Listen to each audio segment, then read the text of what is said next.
Should you change real estate brokerages? Honestly, this question happens for most agents at the turn of the calendar, whether they've been in the business for 3 years or 55 years. And why does it keep happening? Well, in real estate, most people get into this because somewhere inside of them, they have this entrepreneurial drive to go create something that's theirs. They want to go out and serve the public when it comes to real estate in a way that makes sense for them. They want to bring their own viewpoint, their own knowledge.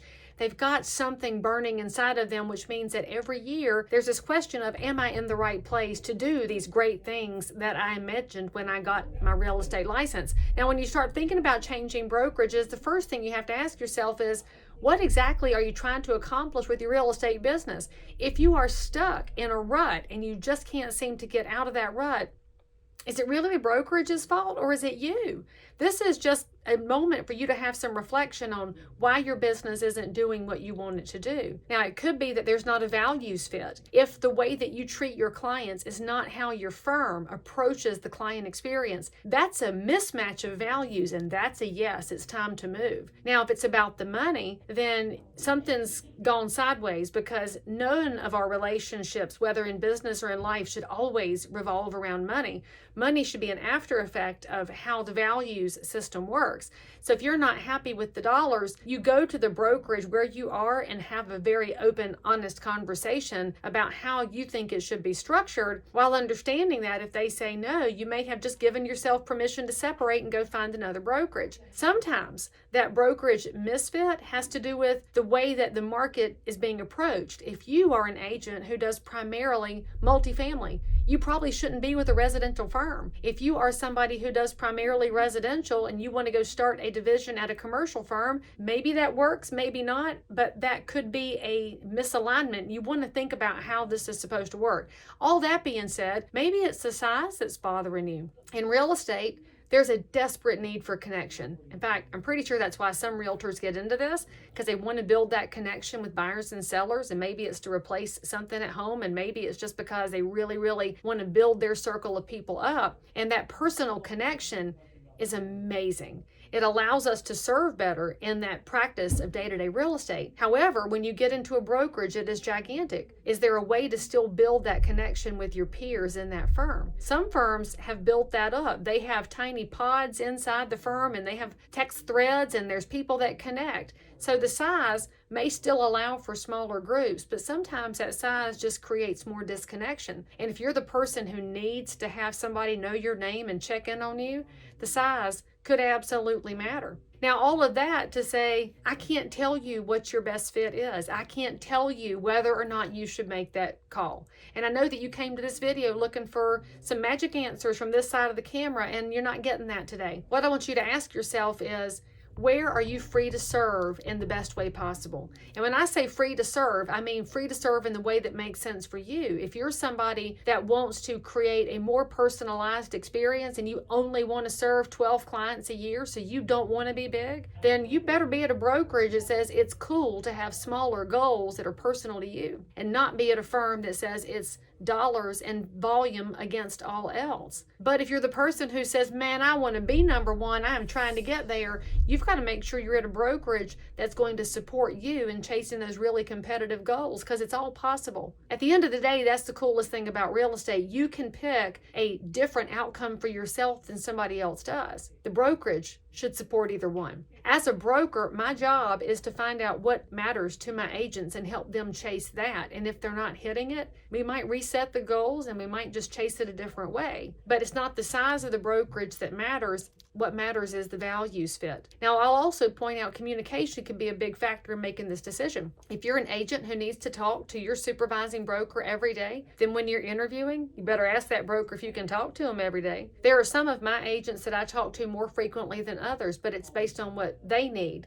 not on me needing to micromanage them. I do not care to run an adult daycare center, thank you. I don't want to have to babysit anybody. But if they need me to be available, I want to be available at those times. Some agents need more hand-holding than I'm currently able to give, because as I said, not an adult daycare center. There are brokers in this market. Oh, they are so good at that, which again is the beauty of real estate.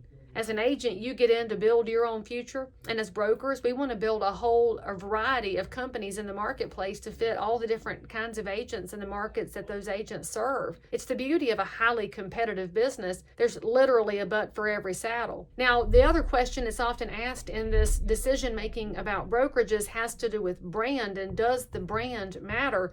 I will tell you the brand matters less than the broker inside the brand. Because I can tell you, after 24 years in real estate, I have met amazing brokers at every single brand and all over the independent spectrum. And I have met some, let's just say mediocre. I've met some mediocre brokers in every one of those same brands and in the independents.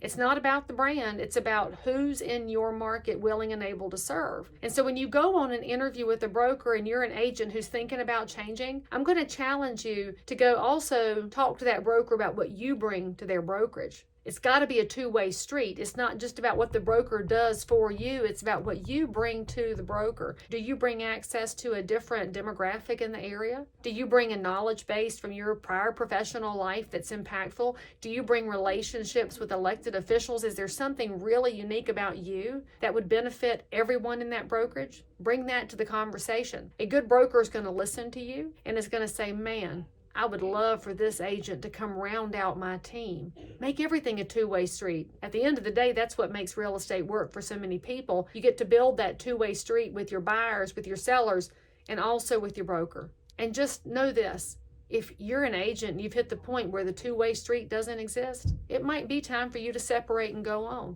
And then you're going to ask me, hey, Leigh Brown, what's the best time of year to change brokerages? There is no best time. Almost any agent at any time that they want to change brokerages is going to have a transaction in process. Well, you're going to have to realize you might be walking away from dollars to make a change. But I've often found that walking away from bad dollars is better than being trapped with bad dollars. You walk away from a few to get to the good ones that are on the other side of this opportunity. That's up to you. I'll also say that this conversation happens frequently in fourth quarter and in first quarter when everybody's doing the reset. Often brokerages have a calendar year set for their programs. Well, that's when it makes sense for you to check it out. But if you get that feeling in the pit of your stomach that something different is better for you, well, even if it's March, May, July, go out and have those conversations. Because if you're good at having conversations with buyers and sellers, it's time for you to have that conversation with brokers too. Now, let's just go ahead and round it off. You've talked to every broker in town.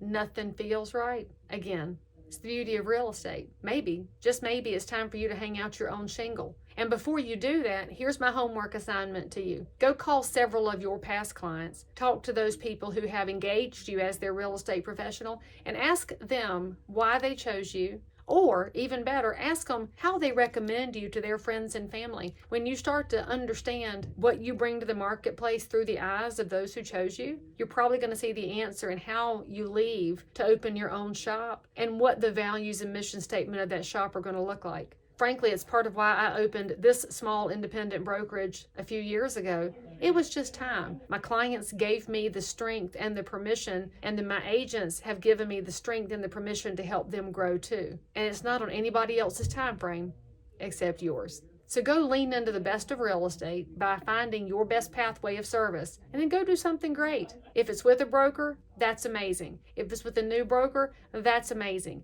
If it's on your own, that's amazing. Because regardless, you can always change this time next year when you come back and watch this video again. Now, if you need me to answer something for you, drop it in the comments or send me a private message, and I'll be glad to answer it anonymously, just like this question, which has come in to me through the interwebs, for what it's worth. Subscribe for more, and I'll see you back here.